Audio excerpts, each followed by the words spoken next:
La historia es conocida. Luis Suárez mete la mano e impide que la pelota entre en su arco. El juez cobra penal y expulsa a Suárez. El ganés erra el penal. Los alargues terminan en empate. En el epílogo de la serie de penales, gana Uruguay. Luego, la prensa inglesa objeta la trampa, cheat, de Suárez. Uruguay venció a Ghana por una aberración en la estructura racional y moral del juego.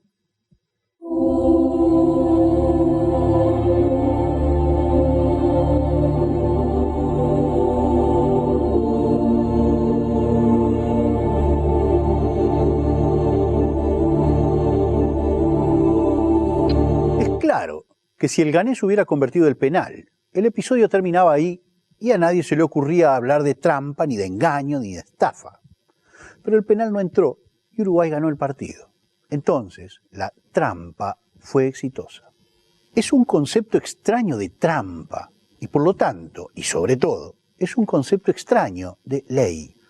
Toda la objeción parece apoyarse en la superchería fantástica de que Suárez tiene que elegir entre dos posibilidades. 1.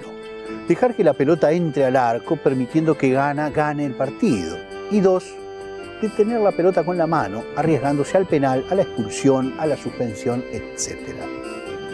La elección de cualquiera de estas dos alternativas abre dos mundos posibles rigurosamente excluyentes.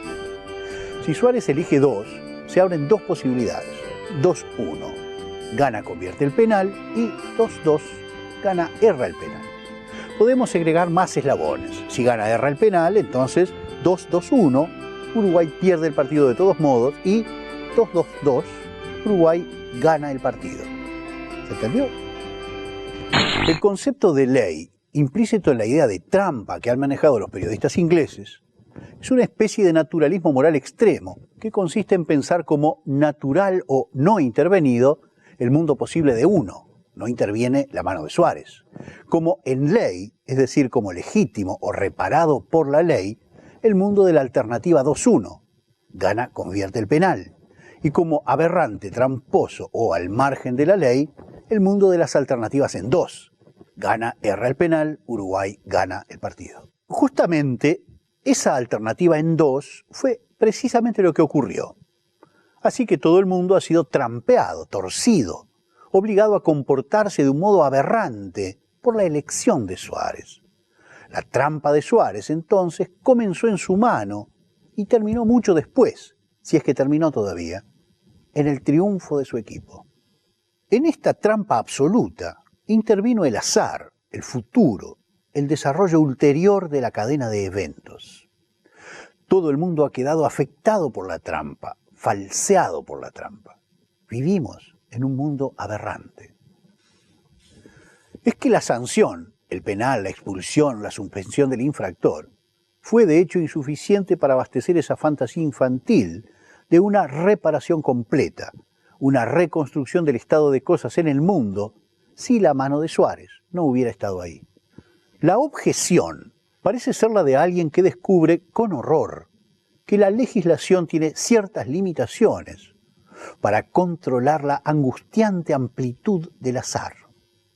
Todo conspiró esa tarde para que Uruguay venciera a Ghana, pero sobre todo para que venciera a la ley.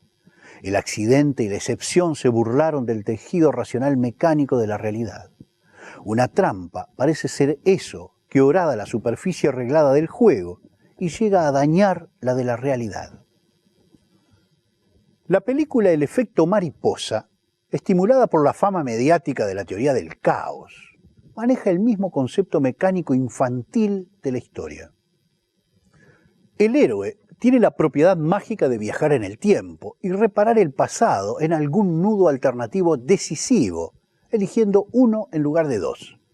El tema empirista simplón que guía la anécdota, es decir, la combinatoria infinitesimal de la realidad es infinitamente más compleja y rica que nuestro deseo, nuestra expectativa o nuestro lenguaje, etc., hace que cualquier intento de reparación fracase.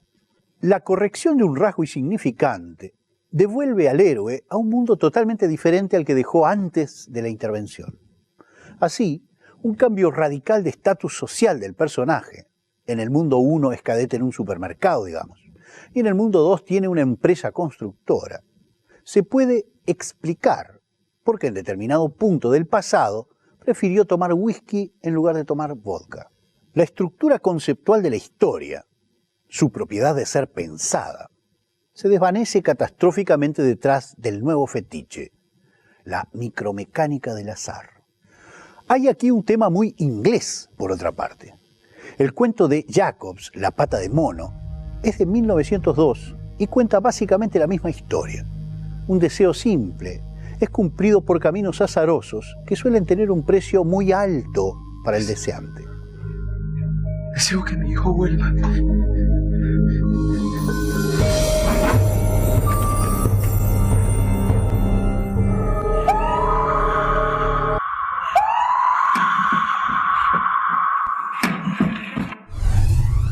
Para los periodistas ingleses, la ley es un simulacro absoluto de la utopía y de la corrección.